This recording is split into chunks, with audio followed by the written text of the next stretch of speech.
And we back. Welcome back to another episode of the Get Buckets podcast, powered by Hardwetting Basketball. I'm your host, Musa Marathi. Culture is a very important thing in basketball. I feel like, especially in high school basketball, because players are always getting switched out. They graduate, freshmen come in, people transfer. And I just want to talk about this because I feel like I talked about it a little bit last year, but it's very important, I feel like, to a team's success. And the first team I just really want to open up the discussion with is Dorman. Obviously, I talked about it last season. Dorman is one of the best examples of culture. Very big 5A school, one of the biggest schools, if not the biggest school in South Carolina with the amount of students at their school. But regardless, this team, they make it to the championship almost every year in boys basketball. This past year they just won another championship after going 3 years without winning one. They still had that culture going through. Even when they weren't winning, you had to be scared of them. They were losing games off of Caleb Bird's buzzer beater. But I just wanted to bring this discussion up because when you have good culture, you bring in more players. Let's just say, Noah Clowney, who just got drafted by the Nets. Someone from Spartanburg area sees, Noah Clowney, drafted by the Nets, comes from Dorman High School. Man, I want that type of experience. Let me go to Dorman. This is the type of thing that brings culture. And one of the real things I wanted to just talk about is, I talked about it a while back. I don't think I ever posted it, was Blue Ridge with Justin Bailey, and how them being able to win that championship. I feel like although they weren't that good this year, it hopefully built a culture for that team on, okay, if we play hard, even if we may not have all the athletes that these other schools such as Keenan had last year, we can still be successful. And I feel like Justin Bailey and that Blue Ridge team was the embodiment of play hard and just do the dirty work, and it ended up working out. And I feel like that's a thing about, even when I talked to him, culture being set from his freshman year. It wasn't like it all just came at once. It's a thing that you have to build over time, and it could take years. And it could take years to build. It also could be negative. I want to just talk about Carolina High School, and I don't even know if you guys know about this school. They used to be good back in. They were a tough school back in the day. And then, things, obviously more schools are built. People lose zoning areas. Maybe students that went there ended up going to other schools such as Southside High School. And, then they started losing a lot of games, and this losing piled up. And I'm not saying this to discredit them, but this year they actually had a quote-unquote better season.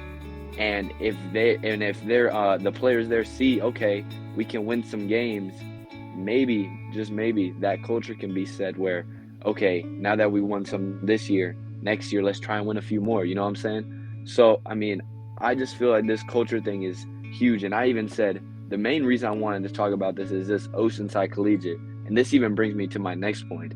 Oceanside Collegiate, which is a 2A school near the coastline of South Carolina, won the Sizzling Summer Shootout this past weekend.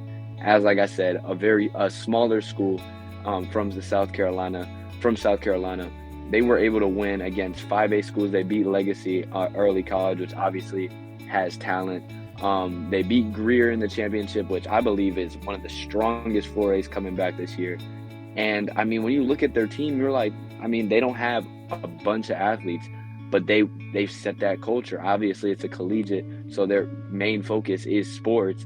But they've set the culture that regardless of who we have, play hard, get the job done. And that's a great example. Not just them. Gray Collegiate has won 2A for the past 7 out of 8 years. They just keep winning it. And although people say that they should move up in A, this is where I want to bring up my next point. There's a misconception in the how people view the A's.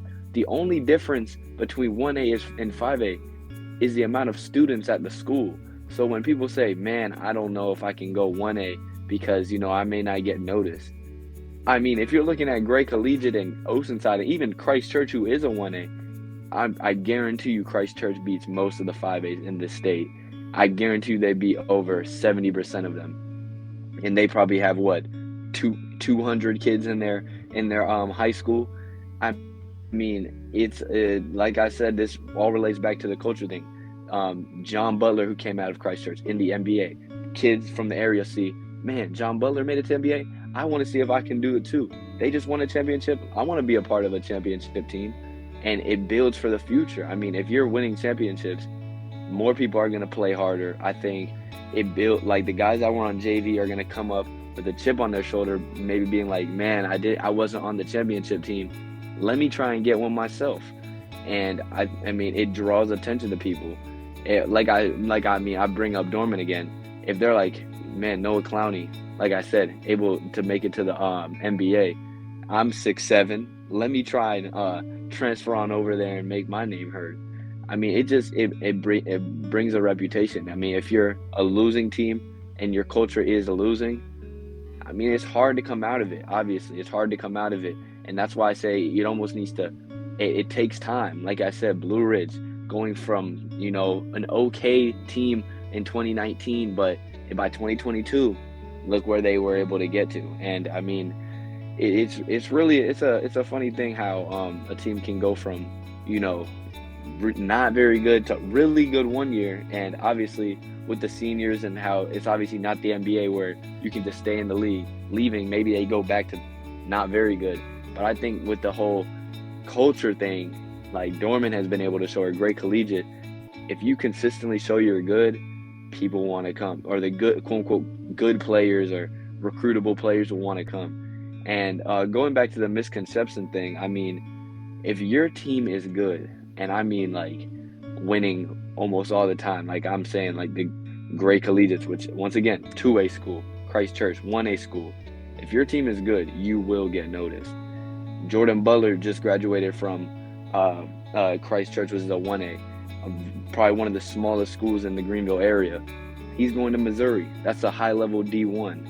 I mean, and I feel like people get caught up in the fact that, man, if I'm not at the bigger school, college coaches won't notice me, or so-and-so won't notice me because, I'm not playing against the best, quote-unquote, best competition. If you kill against the players you play against, or you just show that you're flat out dominant in whatever games you play, and your team is over here winning games, you will get noticed. And I feel like that carries over to whatever size your school is.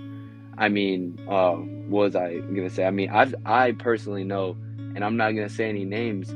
There's so many players, whether it be 4A or 5A schools, that had quote unquote really good players or high level players, that all state guys that I feel like are graduating or graduated high school this year and have nowhere to play at next year. And then at the same time, I know guys at 1A schools that are getting the opportunity because their team was really good and are getting to play in college next year. And that's just what I wanted to talk about, man. Like, this whole culture thing, if you can get your culture going, I don't care what level or what how big your school is.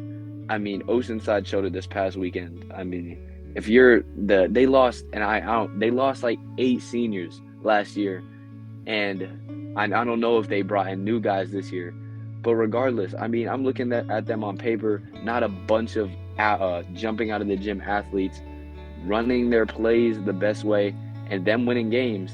Yeah, if they would have lost way earlier, we wouldn't even be talking about them. But if you're winning, you're talked about and you're noticed. This team deserves to be noticed. I don't care how you put it. I mean, if they're out here, and I'm not saying that I should just be talking about them because they're a 2A beating other schools. I'm not saying that I'm talking about them because they are a 2A beating like the 4A, 5As. I'm talking about them because they're winning games in general. I think if Greer would have beat Oceanside in the championship, I would have talked about Greer. I'm talking, okay, Greer is going to be a really good team next year, and they are regardless. But I'm just talking about the smaller schools because people have this, I feel like, preconceived notion that, man, they're not good and you won't be noticed at them. And I feel like if a team is really good and you're able to beat basically any team you play, you will get noticed, especially if you're a really good player. I mean, that also obviously helps. But I mean, that's basically all I have for you today. I try not to rant too much or ramble, But I just had to get this off, talking about culture, and then just once again the misconceptions between the sizes of schools. I'm gonna repeat it one more time. The only difference between 1A and 5A is the amount of students at your school. It does not prove that your school is just better because of the amount of guys that are because of the size of your school. It does not mean you're a better team because, man, you're 5A. I have 4,000 kids at my school. No, but that will be about it. Um, and until next time, peace. Also, I forgot to even mention, if you're not making the effort to try and contact college coaches, or just trying to wait for them to hit you up, it's tough regardless. I mean, you could be at the biggest, best school, even if you're on the best team.